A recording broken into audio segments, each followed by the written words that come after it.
Who rings you and says, Ange, you are going to coach, let's be honest, one of the biggest, most well-known football clubs in the world?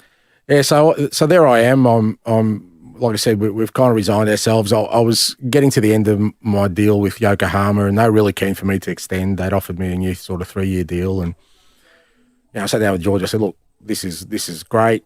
We've got security. Financially, it's great for us. We're happy as a family. Do we accept? And we kind of both said, nah, look, let's finish up here and see where it takes us. That's gutsy. Yeah, it was. But and God bless her, I've got the world's greatest wife, mate, in terms of support.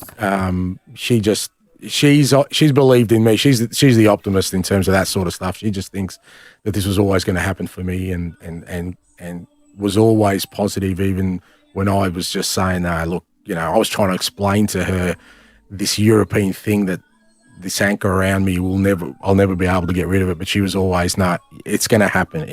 We've just got to follow the dream. And so we made that decision, and then a club from Greece, AEK Athens, got in touch with Frank, and Frank said, look, have a chat to them. It's a big club. We know Greek football's volatile, but it's a big club, and it gets you in the door at AEK, in Greek football. And he said that, knowing you'll have success there, Ange. And if you have success there, that's going to open all these doors. So I spoke to George, and we said, look, yeah, but it could only last 2 months. What are we going to do with the boys, the schooling and everything? But again, George said, look, he's right. It's Europe. It's European. Let's go for it. So I went through the process, got to the final 2. They went another way. Again, they went with somebody with European experience. That was on the Thursday. And I remember Georgia we were sitting on our bed in Japan, and, she's turning to me, she's going, look, if even the Greeks aren't giving us a chance, well, maybe you're right. Maybe this is never going to happen. So we went to bed that night, not feeling the best about sort of what's going to happen. Literally next morning, so this was Thursday night, next morning, 6 a.m., Frank calls me, and which was like almost midnight for him, but he knew I'd get up pretty early, and he said, look, he says, I don't know if it's going to happen, but he goes, look, Celtic have been in touch. They're after Eddie Howe. They've been after for quite a while, and Eddie sort of, he turned them down on the Thursday. They've got to make a decision quick. You're on their short list. They've been tracking me for quite a while because of my connection with the City Football Group. Have a chat with the majority shareholder and the CEO. I've set it up for 4 o'clock this afternoon. I've gone, Frank, come on, mate, I'm sick of this. Like, we're how many rejections? I mean, it's like, when you hear about all these actors that go to auditions and get rejected. And I feel for them, because especially when you feel like you've done really well and people are going, no, you're not for us. You can't help but take it personally. So anyway, 4 o'clock that afternoon, Georgia comes home with the boys. They're running amok in our small apartment. I said, look, take them downstairs, take them to the park across the road. I'm sure this call's only going to be 10 minutes, and then bring them back up. So she goes, all right. She takes them downstairs. So I've logged on the call, and I've spoken with Dermot Desmond, who's the majority shareholder, and we had a great discussion. He's a great man, and he kind of knew all about me, which gave me some reassurance. Okay, I got comfortable pretty quickly. They'd done their research, not just about me as a manager, but the way I played my football, which is really important to me. We hit it off really well. We had about a 30, 35-minute, maybe 40-minute conversation, and he signs off by saying, look, all right. He goes, brilliant, love it. He goes, look, hang up. I'm going to set up a call with our CEO and our chairman in 10 minutes' time. We'll send you the link, and you have a chat to them, and if they're happy, I'm happy. So I've got off the call, right? George has come in. She's trying to grab Max and Alexi. They're running around. She's trying to get dinner organised. She comes in. She goes, what happened? I go, look, I may have this totally wrong. I go, but I think we're a chance here, She goes, really? I go, unless I'm totally out of the loop here, I think there's something going on. In the meantime, Frank's called me, and he goes, what's going on, Ange? I go, mate, it went well, I think, because he wants me to talk to the CEO.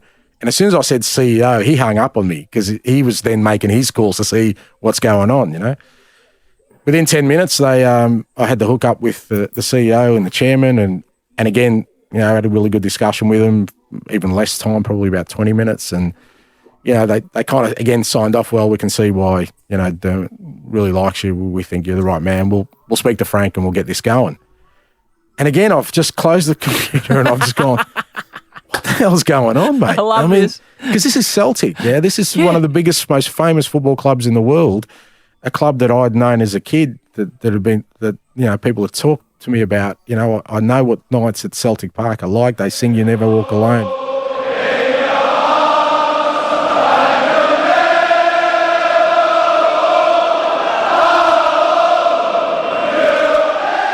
It's one of the most famous football clubs in the world, and here I am, and potentially I could end up being the manager of this football club. So again, Georgia's coming. She's going, now she's, her head's rattling. She's going, what's going on? I go, I think they're going to offer me the job. I don't understand it, but I think that's going to happen. I said, I'm sure Frank will call us. So Frank rings me about half an hour later, and he says, mate, it's happening. They're going to make you an offer, and away we go. And literally within sort of 5 days, I'd packed up and I mean, it was a stressful 5 days because obviously then, your mind goes, well, I'm at a club at the moment, Yokohama. They've been really good to me. It's mid-season. They've offered me a new deal. I've got to break it to them. And then it's not easy getting away from that. And it was right in the middle of COVID, so everything's been done by Zoom. If I fly, I have to go through quarantine. So it was a really stressful time, as excited as we were about the prospect. But, we literally left, I left and Georgia left 2 days later. We didn't pack up the apartment or anything. We had the stuff all shipped across, a couple of months later. And away we go, mate. It was just, and you reflect back and you say, well, what if I'd got the AEK job the day before, and I'd accepted, it's just one of these things that it was, I don't know. Say it was meant to be or whatever, but so much of it has been so many different stars aligning that it was an incredible time.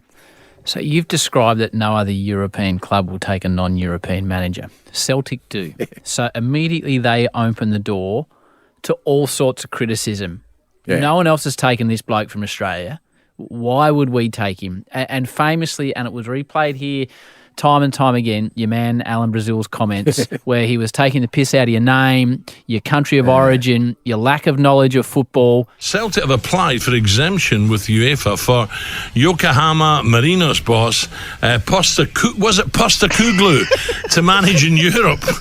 He does not hold the required UEFA Pro licence. This has got to be a wind-up. No. What do you think? Oh, he'd be a great manager. When you walk in the door, the whole of Scotland, and let's be honest, world football, Ange, think this bloke's not going to get the job done. Yeah.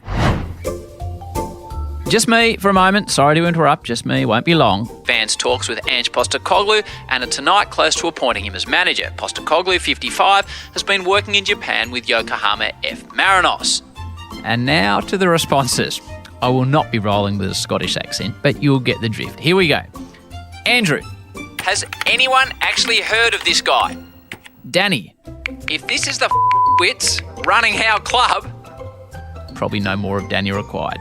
Kenny, hilarious. David, 3 months for this bloke tops. Elijah, what the actual Joe, me, that's worse than anything in the 90s. This board is insane. RMP, this better be a joke. Mascot, how the mighty have fallen. What has happened to our club?